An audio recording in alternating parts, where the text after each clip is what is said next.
most influential update to Rainbow Six Siege might not be what you actually think. If you've been playing Siege for a long time, then it goes without saying that Siege has evolved drastically over the years of its development as a game, going from a more utility-focused and slow meta to something much more fast-paced over the years. Part of this shift can be seen over Siege's lifetime, like the LMG meta, the Bolo Lean era, and the early ACOG era. However, when you ask most Siege players what the best sight in the game was, they would have likely said the 1.5 times scope. But why is this the case? To understand how the 1.5 times scope managed to become Siege's best weapon sight ever, we first have to discuss how another scope used to dominate the ranks in Siege. Way back on Siege's release on December 1st of 2015, the only choices you had on any weapon at all were 3 different 1x scopes, and more importantly on some guns, the ACOG. Most notably, the ACOG came on some pretty powerful weapons.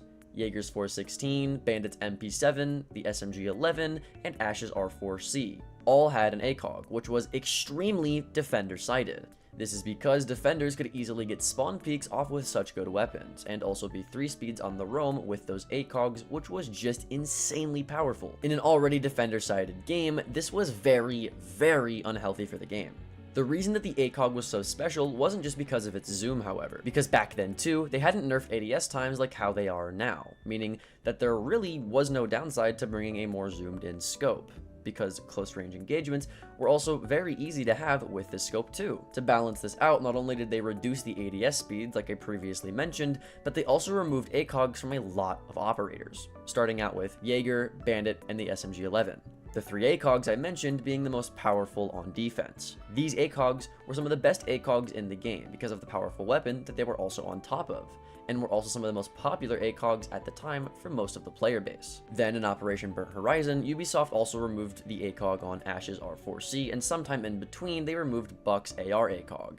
To most players who like to play very aggressively, this was a hard blow to handle, and the community was outraged. Even with all of the negative sentiments about these changes from players, Pro League players, and even people who work at Ubisoft, it's only recently that Ash's ACOG had returned in Year 9 Season 1.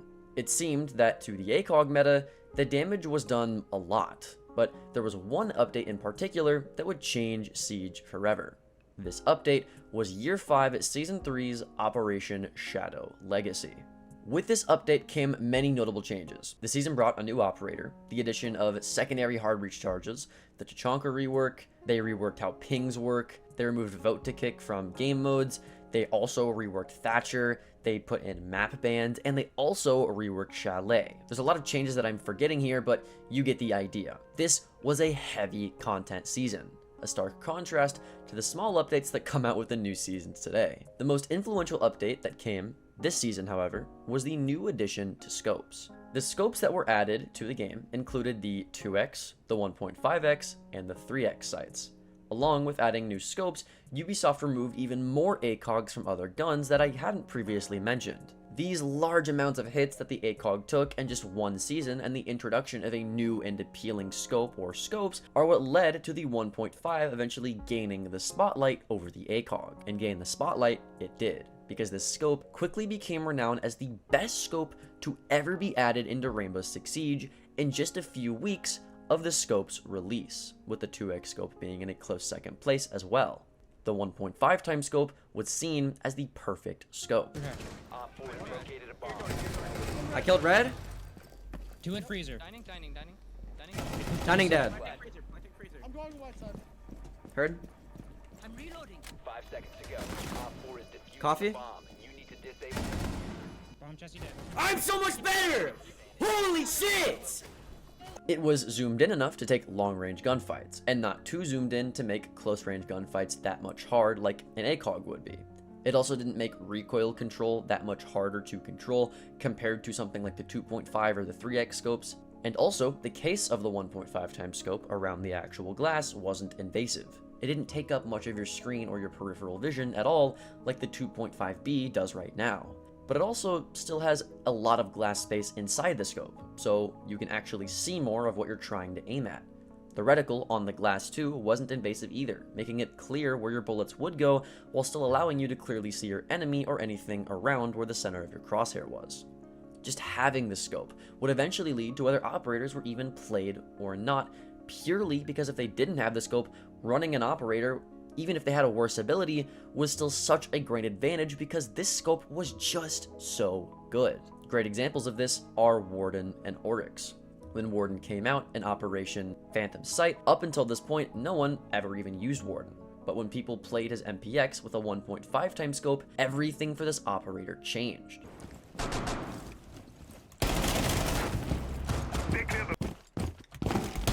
my god.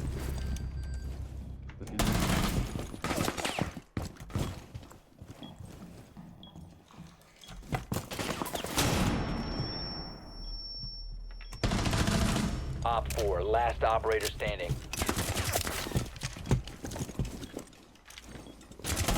Ah!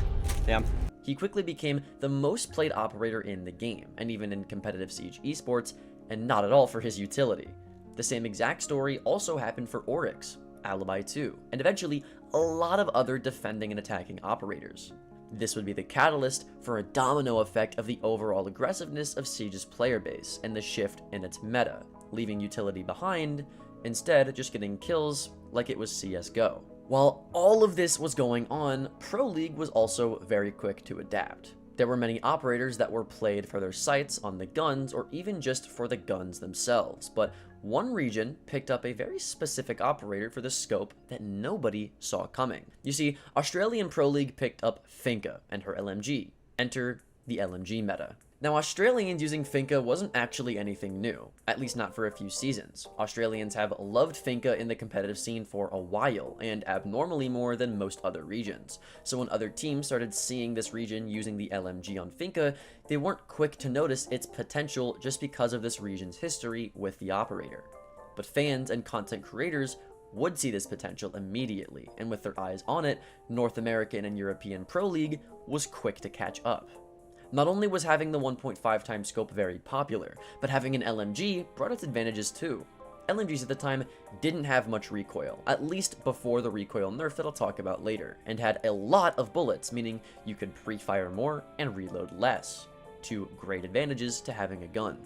The only drop-off being the reload times, but if you backed up when you had low ammo and you reloaded then, this wasn't really an issue either.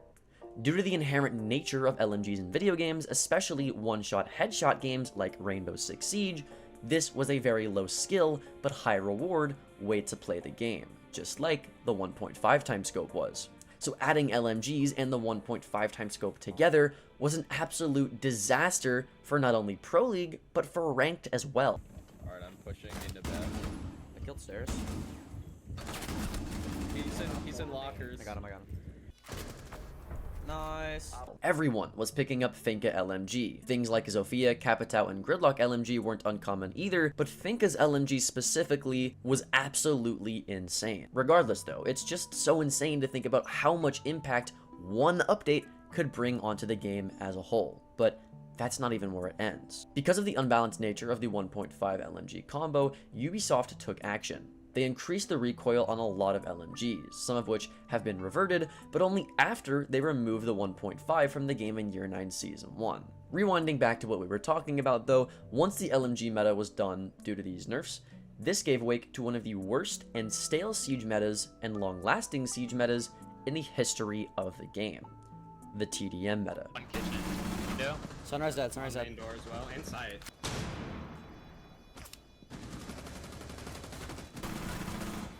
Hit a Monty. Where's Monty?